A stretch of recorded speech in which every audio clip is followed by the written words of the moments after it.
ओम शांति। आज है 27 फरवरी 2026। आज के बाबा के महावाक्य हैं, मीठे बच्चे, तुम इस कब्रिस्तान को परिस्तान बना रहे हो, इसलिए तुम्हारा इस पुरानी दुनिया कब्रिस्तान से पूरा पूरा वैराग्य चाहिए। बाबा क्या कहते हैं? कब्रिस्तान मतलब कलयुग के समय को कब्रिस्तान कहा है बाबा ने। और हम इस कब्रिस्तान को मतलब इस पतित संसार को जो अब इस वक्त कलयुग में है, उसको हम बाबा के बच्चे क्या बना रहे हैं? पावन बना रहे हैं, मतलब परिस्तान बना रहे हैं, परियों का देश बना रहे हैं। सतयुग आने वाला है ना, बाबा कहते हैं अब सतयुग आएगा, तो अब बाबा क्या बना रहे हैं? कब्रिस्तान को, कलयुग को सतयुग बना रहे हैं, कब्रिस्तान को परिस्तान बना रहे हैं। इसलिए जो ये संसार में हमारा मोह जाल है संबंधों में, वो नहीं चाहिए। इस संसार से, इस कलयुग से, इस कब्रिस्तान से पूरा पूरा वैराग्य होना चाहिए। मतलब मोह माया जाल में नहीं फंसना है, बाबा को याद करना है। प्रश्न है, बेहद का बाप अपने रूहानी बच्चों का वंडरफुल सर्वेंट है, कैसे? प्रश्न क्या है? जो हमारे शिव बाबा हैं वो हम बच्चों के, आपके, मेरे, बाबा कहते हैं कि वो हमारे सर्वेंट हैं, नौकर हैं, है ना? कैसे हैं वो हमारे नौकर? प्रश्न ये बनता है। उत्तर है, बाबा कहते हैं मैं तुम्हारा धोबी हूँ। क्या कहते हैं बाबा? मैं तुम्हारा धोबी हूँ। तुम बच्चों के तो क्या सारी दुनिया के छी गंदे वस्त्र सेकंड में साफ कर देता हूँ। क्या साफ़ करते बाबा? हमारे कपड़े, वस्त्र, वो नहीं जो हमने पहने हुए, इन वस्त्रों की बात नहीं कर रहे हैं बाबा। कौन से वस्त्र की बात कर रहे हैं? हमारे आत्मा रूपी वस्त्र की बात कर रहे हैं। आत्मा रूपी वस्त्र स्वच्छ बनने से शरीर भी शुद्ध मिलता है। अगर हमारी आत्मा शुद्ध होगी, बाबा हमें पतित से पावन बना रहे हैं ना, अशुद्ध से शुद्ध बना रहे हैं। अगर हमारी आत्मा शुद्ध होगी तो हमारा जो शरीर है वो भी शुद्ध हो जाएगा। ऐसा वंडरफुल सर्वेंट है जो मन मनाभव के छू मंत्र से सबको सेकंड में साफ कर देता है। मतलब ऐसा बाबा है हमारा, जो ऐसा सर्वेंट है, ऐसा नौकर है, वंडरफुल सर्वेंट है, जो हमें जो है सेकंड में हमारी आत्मा को साफ कर देता है, पावन बना देता है। ओम शांति का अर्थ बच्चों को बाप ने समझाया। अहम आत्मा का सब धर्म है शांति, शांत। ठीक है, क्या है हमारी आत्मा का और जितनी भी आत्माएं हैं उनका जो मूल धर्म है वो क्या है? शांत रहना। शांति धाम जाने के लिए कोई पुरुषार्थ नहीं करना पड़ता है। आत्मा स्वयं शांत स्वरूप है, शांति धाम में रहने वाली है।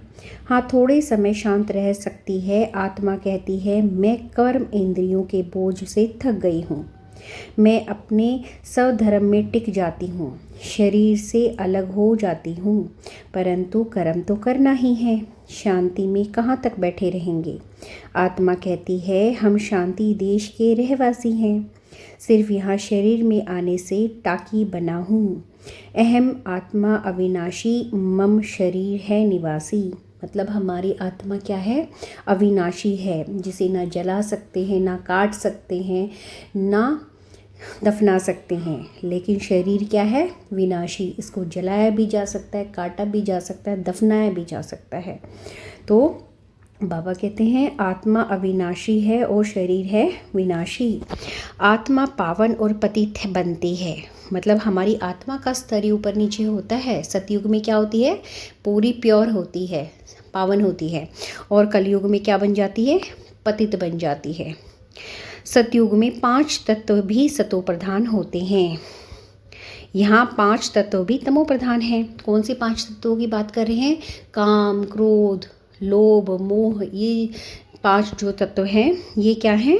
सतयुग में यही 5 तत्व क्या होते हैं? सतो प्रधान होते हैं। मतलब आत्मा हमारी प्योर होती है, हम गलत काम नहीं करते हैं।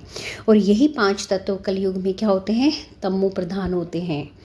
काम में भी बहुत पड़े हैं, विकारों में भी बहुत पड़े हैं, क्रोध भी बहुत आता है ना, मोह में भी बहुत ज़्यादा पड़े हैं।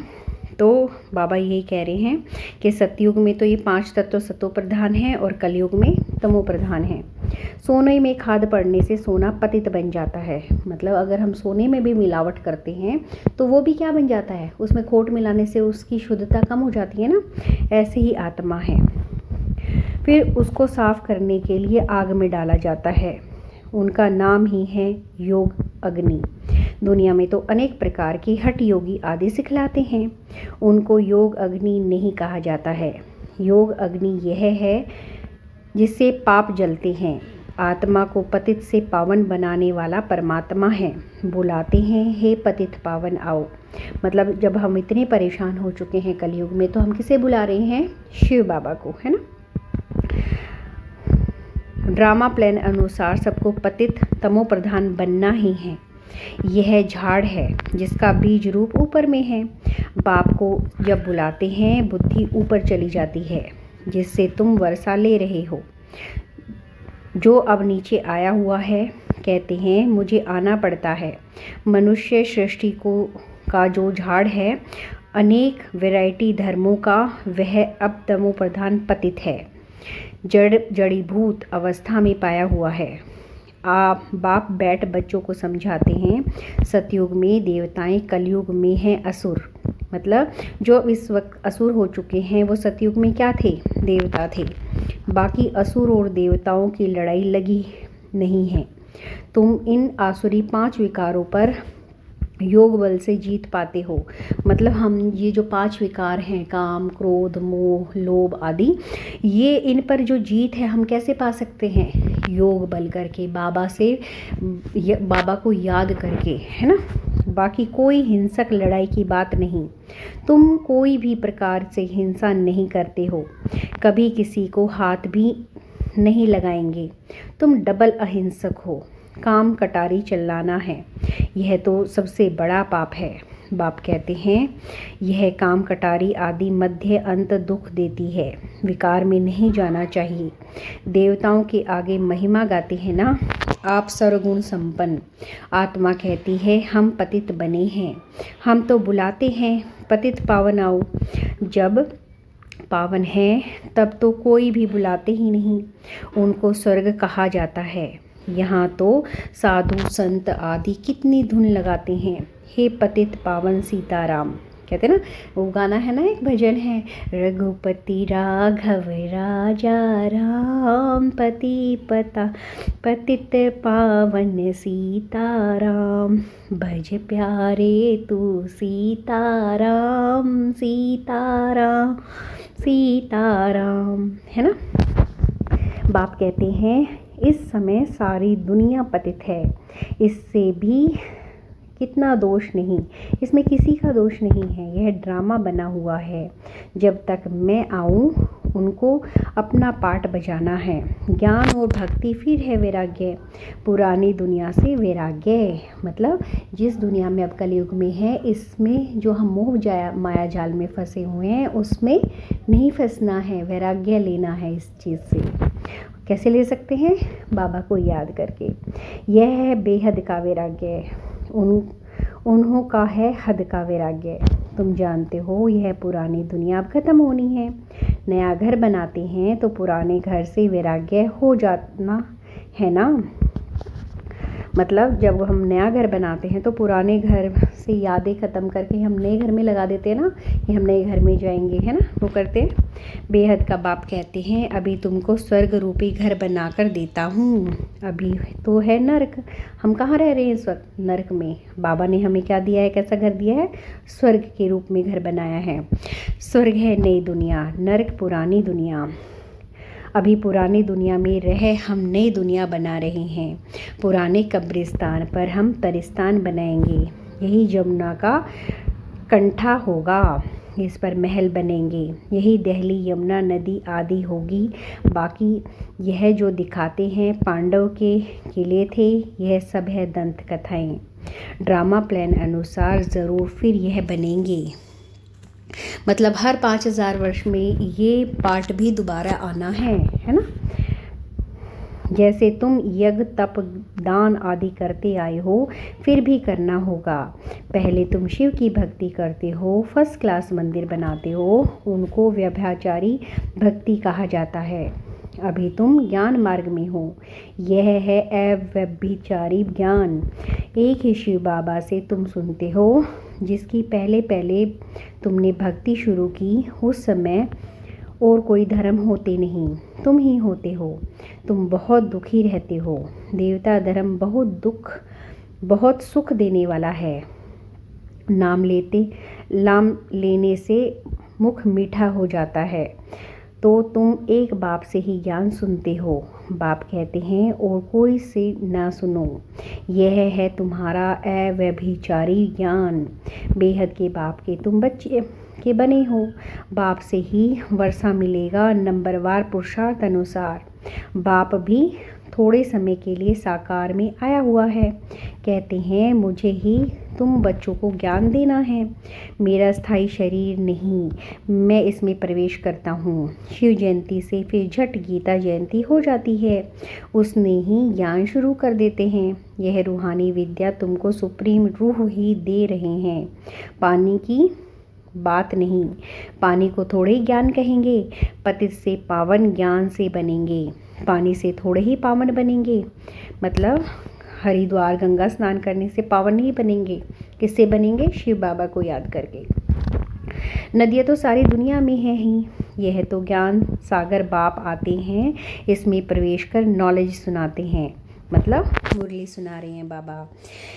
यहाँ जब कोई मरते हैं तो मुख में गंगा का जल डालते हैं। समझते हैं यह जल है पतित से पावन बनाने वाला, तो स्वर्ग में चला जाएगा। यहाँ भी गौमुख पर जाते हैं। वास्तव में गौमुख तुम चैतन्य हो। तुम्हारे मुख से ज्ञान अमृत निकलता है। गौ से दूध मिलता है, पानी की तो बात नहीं। अभी तुमको पता पड़ा है। तुम जानते हो ड्रामा में जो एक बार हो गया वह फिर 5000 वर्ष बाद होगा। हूबहू रिपीट, मतलब सेम ड्रामा रिपीट होगा 5000 वर्ष बाद। जो आज हो रहा है ना, ये 5000 वर्ष बाद फिर होगा। यह बाप बैठ समझाते हैं। जो अभी का सदगति दाता है, अभी तो सब दुर्गति में पड़े हैं। आगे तुम नहीं जानते थे कि रावण को क्यों जलाते हैं। अभी तुम समझते हो बेहद का दशहरा होना है। सारी सृष्टि पर रावण राज्य है ना। यह सारी जो पृथ्वी है वह लंका है। क्या है ये पृथ्वी? लंका। रावण कोई हद में नहीं रहता। रावण का राज्य सारी सृष्टि में है। भक्ति भी आधा कल्प चलती है। पहले होती है अव्यभिचारी भक्ति फिर व्यभिचारी भक्ति शुरू होती है। दशहरा, रक्षाबंधन आदि सब अभी के त्योहार हैं। शिव जयंती के बाद होती है कृष्ण जयंती। अभी कृष्णपुरी स्थापन होती है। आज कंसपुरी में है, कल कृष्णापुरी में होंगे। श्री कृष्ण थोड़े ही यहाँ हो सकता। श्री कृष्ण जन्म लेते ही हैं सतयुग में। मतलब इस वक्त कोई कृष्ण भगवान नहीं है। वो उनका जन्म कब हुआ था? सतयुग में हुआ था। वह है फर्स्ट प्रिंस। सतयुग का पहला प्रिंस कौन है? श्री कृष्ण। स्कूल में पढ़ने जाते हैं। जब बड़ा होता है तब गद्दी का मालिक बनता है। बाकी यह रास लीला आदि तो आपस में खुशी मनाते होंगे। बाकी श्री कृष्ण किसी को बैठ ज्ञान सुनाए, यह तो कैसे हो सकता? सारी महिमा एक शिव बाबा की है जो पतितों को पावन बनाते हैं। तुम कोई बड़े ऑफिसर्स को समझाओ तो कहेंगे आप राइट कहती हो, परंतु वह और किसी को न सुन सके। उनकी बात कोई सुनेगा नहीं। बीके बना और सब कहेंगे इसको तो जादू लग गया है। बीके का नाम सुना बस समझते हैं यह जादू करती होगी। थोड़ा किसी को ज्ञान दो तो कह देते हैं यह बीके जादू लगाती है। बस यह तो सिवाय अपने दादा के और किसी को मानती नहीं।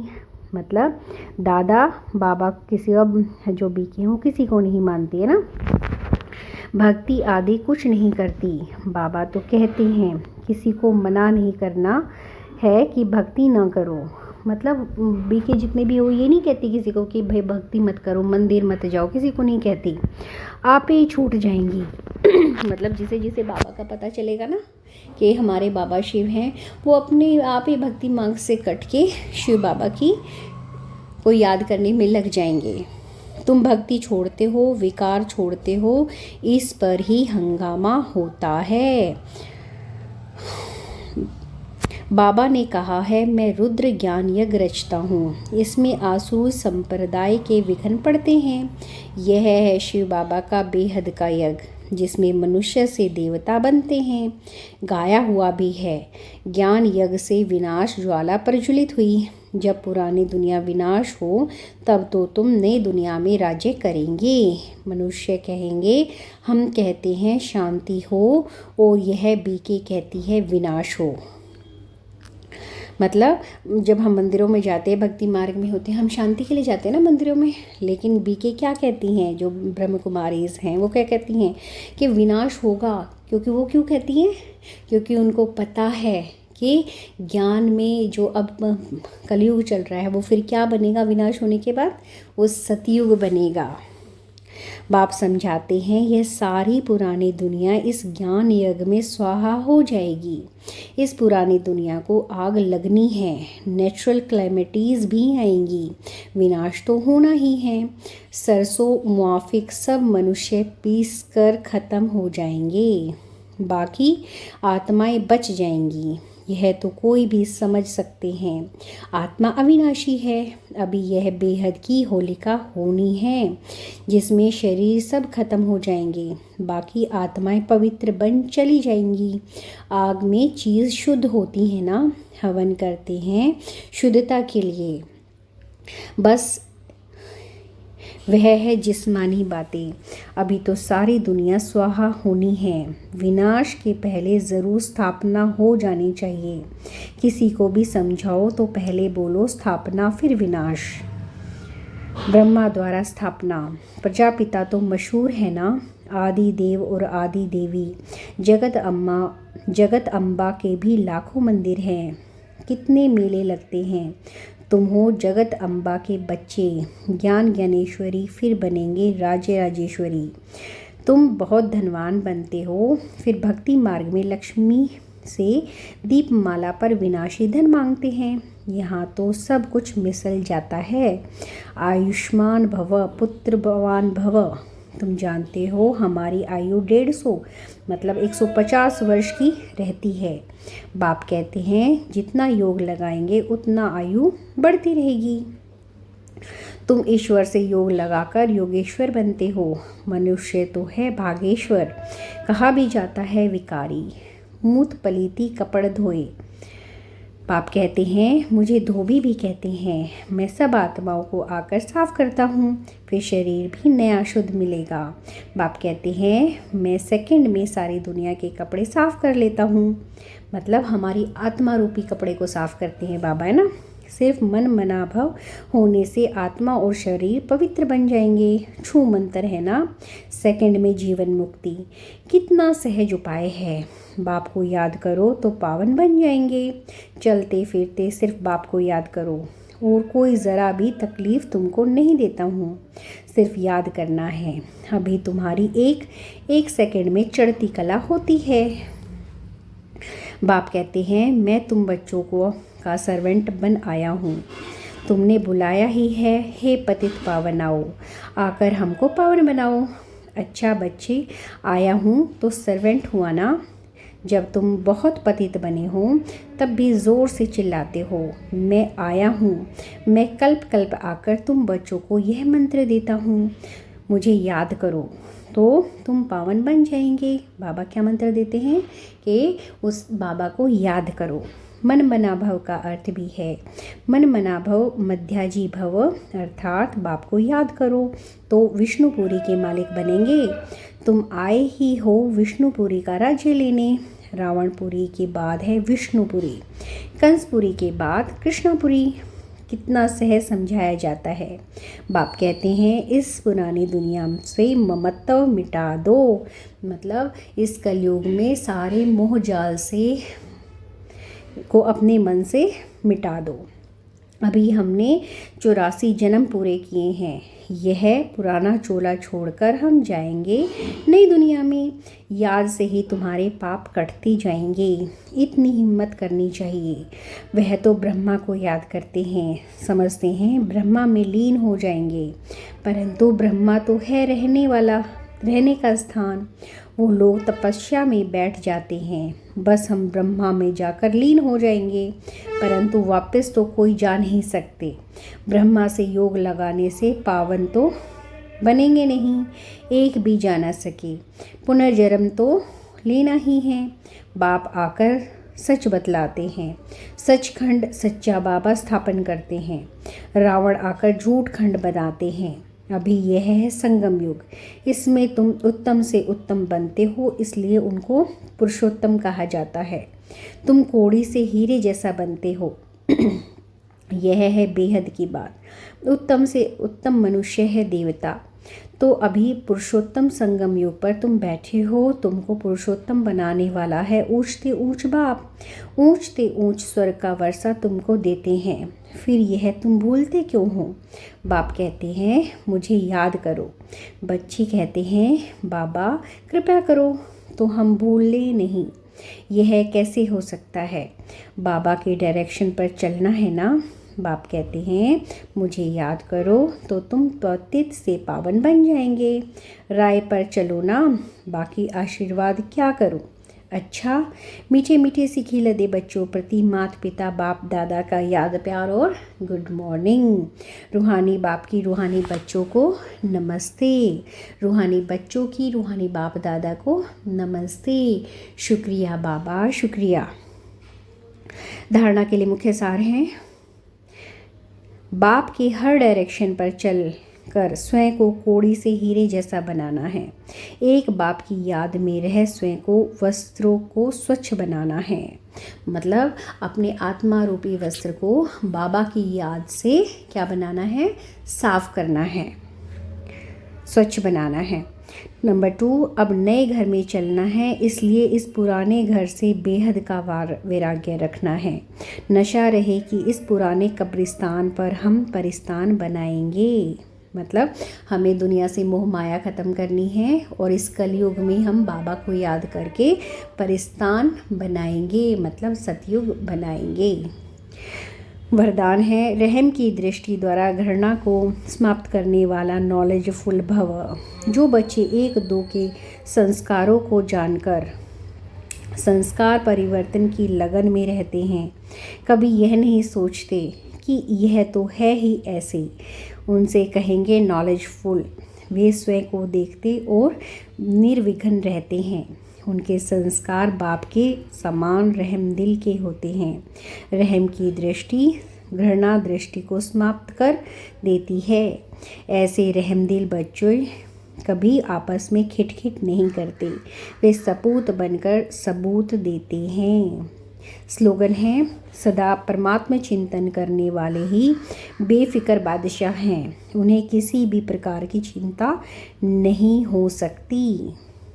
मतलब बाबा के बच्चों को बेकार की चिंताएं, व्यर्थ की चिंताएं नहीं होनी चाहिए और ना हो सकती हैं, जो पूरी तरीके से याद में रहते हैं बाबा की। अव्यक्त इशारे, एकता और विश्वास की विशेषता द्वारा सफलता संपन्न बनो। स्व उन्नति और सेवा की उन्नति दोनों में एक ने कहा, दूसरे ने हाँ जी किया। ऐसे सदा एकता और दृढ़ता से बढ़ते चलो। जैसे दादियों की एकता और दृढ़ता का संगठन पक्का है, ऐसे आप रत्नों का भी संगठन पक्का हो तो संगठन की शक्ति जो चाहे वह कर सकती है। संगठन की निशानियों का याद प्यार है 5 पांडव। ओम शांति।